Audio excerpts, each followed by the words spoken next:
안녕하세요. 생활형 재무설계 강의 세 번째, 공포 마케팅의 허상과 진실은, 오늘 보험편 관련해서 강의를 시작하겠습니다. 보통 이제 가지고 계신 보험을 한번 보세요. 어떤 보험 종류가 많이 있는지. 대부분 이 정도 보험일 겁니다. 이제 종신보험이 있고요. 본인하고 배우자. 그리고 변액보험이라고 있습니다. 본인하고 또 배우자용으로 변액보험을 들고요. 그리고 이제 학교를 다니는 자녀들이 있는 경우에는 교육보험을 많이 이제 가입을 하고 계시고요. 그리고 뭐 가정의 필수품이죠. 암보험. 본인하고 배우자 용도로 많이 가지고 있고요.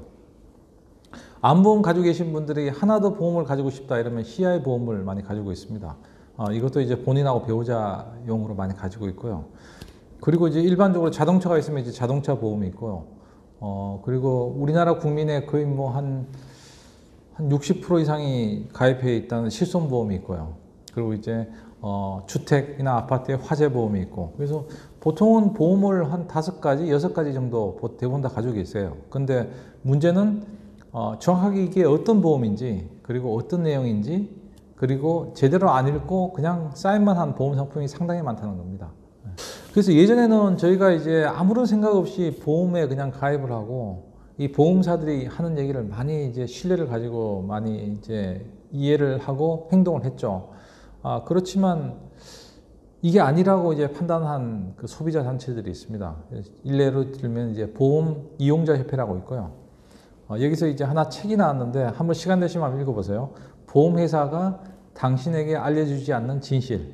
그래서 똑바로 알고 가입해야지 힘들 때 진짜 힘이 된다. 그래서 저도 이 책을 읽어보고 저희가 이제 알고 있던 기본적인 고정관념 자체를 바꿔야 된다라고 이제 생각을 많이 하고 있는 거죠. 우리나라 건강보험은 세계적으로 가장 좋은 건강보험 중에 하나입니다. 그래서 건강보험료를 이제 줄이는 방법이 어떤 게 있을까라고 이제 문의를 하시는 분이 많습니다. 일단 첫 번째 방법은요, 퇴직 후에 예전 직장 의료보험료를 유지하시는 게 좋습니다. 보통 3년까지 이제 보장을 하고요. 퇴직 전에 본인이 직장에서 부담했던 개인 부담분 금액을 계속 3년 동안 유지가 가능한 거죠.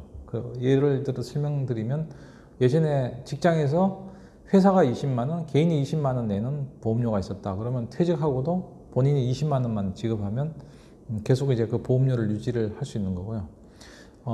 그리고 이제 취업을 하시는 게 제일 좋은 방법입니다.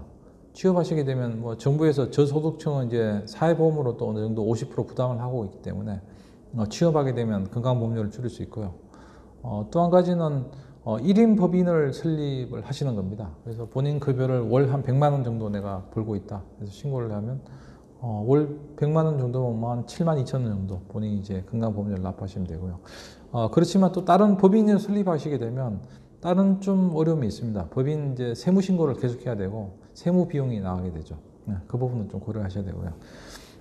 또 한 가지는 이제 자녀 의료보험의 피부양자를 올릴 수가 있는데요. 이거는 이제 본인이 일을 하면서도 올릴 수 있는 방법은 주 15시간 미만 사업장에 근무를 하시는 겁니다. 그런 경우에는 자녀 의료보험의 피부양자를 올릴 수 있는 방법이 있습니다. 보험 설계사의 로망이 어떤 보험인지 아세요? 종신보험이라고 합니다. 이 종신보험은 사망을 전제로 한 보험이기 때문에 굉장히 보험 기간이 길죠. 보험료 납입 기간도 길고요. 근데 이제 문제가 뭐냐 하면 평균 수명이 이제 증가함에 따라서 수익자도 노령화된다는 겁니다. 한 100세 시대에 100세 사망을 하시는 분의 자녀도 한 70대가 되는 거죠. 그러니까 수익자도 이제 노령화가 되고요. 그래서 요즘은 이제 종신보험 자체가 자산가들의 현금 상속세 납부를 위한 대비책으로 많이 이제 강남 부자들의 절세 방식으로 이제 많이 사용이 되고 있고요. 근데 종신보험을 자세히 좀 들여다보시면 주로 이제 건강보험하고 암보험 특약으로 결합이 되어 있습니다. 그래서 해약이 어렵게 지금 좀 돼 있고요. 그리고 이게 이제 보통 홍보를 할 때 연금 전환이 가능하다라고 이제 얘기를 하는데, 연금 전환이 가능합니다. 근데 문제는 이제 전환이 가능한 시점에 그 해당 시점에 이자율 기준, 그러니까 지금 뭐 이자율이 한 1% 정도밖에 안 되죠. 그 기준으로 이제 연금 전환이 가능하다는 겁니다. 그렇기 때문에 현실적으로 이제 실익이 없다는 이제 어려움이 있고요. 그래서 제가 이제 요청을 드리는 사항은 추천드리는 사항은 종신보험을 하시지 말고 그냥 기간 한정으로 보험 가입하는 게 더 필요하다. 그러니까 한 20년 동안만 한정하겠다. 주로 이제 본인 사망에 따라서 유가족이 불안해하는 것보다 본인이 경제적인 능력을 경제적인 활동을 할 수 있는 나이에 혹시 사망하게 되는 경우에 가족이 어떻게 될까 그 불안감 때문에 보험을 가입하시는 거거든요. 그렇게 되시면 기간 한정으로 한 20년 한정 뭐 이렇게 하시면 보험료가 확 내려갑니다. 그래서 그런 부분을 좀 추천을 드리고 싶습니다. 그리고 이제 변액 유니버셜 보험이라고 해서요. 이게 변액이란 뜻은 뭐 계속 변화한다는 이제 이런 뜻이고요. 이것도 이제 보험 설계사들이 많이 그 보험 가입을 많이 권유를 하는 상품이죠. 수당이 굉장히 높은 상품입니다. 보험 설계사들 입장에서. 그래서 이것도 이제 종신형, 뭐 연금형, 적립형 이렇게 있는데요. 이 수익률 부분을 이제 자세히 좀 들여다보시면 이게 일단 기본적으로 사업비를 떼요. 한 10%에서 한 15%. 사업비라는 거는 이제 보험 설계사의 그 활동비, 그 다음에 유지비, 그리고 보험사의 유지비 뭐 형식으로 해서 떼기 때문에 이 잔여 금액을 기준해서 수익률을 산정합니다. 만약에 우리가 이제 100만 원을 보험료를 납부했다 그러면 15만 원을 떼고 85만 원 기준으로 수익률을 이제 계산하는 거죠. 이런 문제가 어떤 문제가 발생을 하냐면요. 그러면 85만 원 기준으로 수익률이 굉장히 높아요. 그렇지만 우리가 돈을 낸 건 100만 원 기준 돈을 냈기 때문에 그만큼의 수익성이 확보가 안 된다는 이런 좀 문제가 있죠. 그래서 여러분들이 만약 이제 변액 유니버셜 보험을 가입하신다 그러면 반드시 이제 사업비가 어느 정도 공제가 되는지 그 부분에 대한 확인을 하시고 가입하시는 게 가장 좋은 방법이다라고 생각이 듭니다.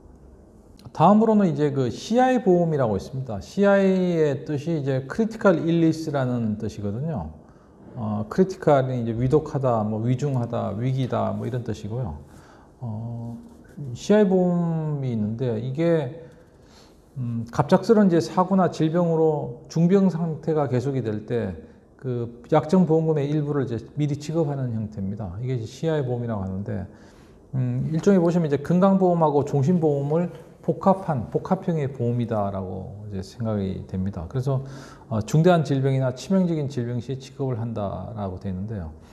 가장 큰 문제는 이 중대한 치명적인 이러한 의미에 대한 규정을 보험사가 한다는 겁니다. 우리 이제 보험 가입자가 판단하는 게 아니고 그래서 보험사의 자의성이 너무 많이 작용을 한다는 게 이 CI 보험의 가장 큰 문제점이고 제약이죠. 그래서 그 보험사가 좀 이 금액이 큰 CI 보험금 같은 경우에 지급 지연을 많이 시켜요. 그래서 보험 민원이 가장 많은 상품이다. 그래서 CI 보험은 저는 이제 많이 권유를 하지는 않고 있습니다. 이거 자체가 어떻게 좀 좋아는 보이지만 실질적으로 우리가 혜택을 받기는 어려운 보험이 아닐까라고 생각이 들고요.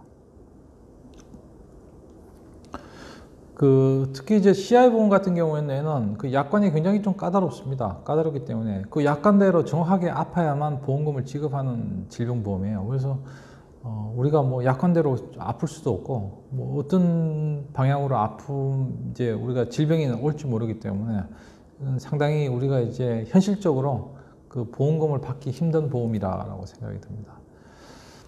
다음으로는 이제 저축보험 요즘 많이 또 가입을 하시는 분들이 많고 권유도 많이 하고 있습니다. 그래서 이게 저축인가 보험인가 사람들이 많이 이제 물어봐요. 이거는 저축이라고 보기는 어렵습니다. 보험이라고 봐야 되고요.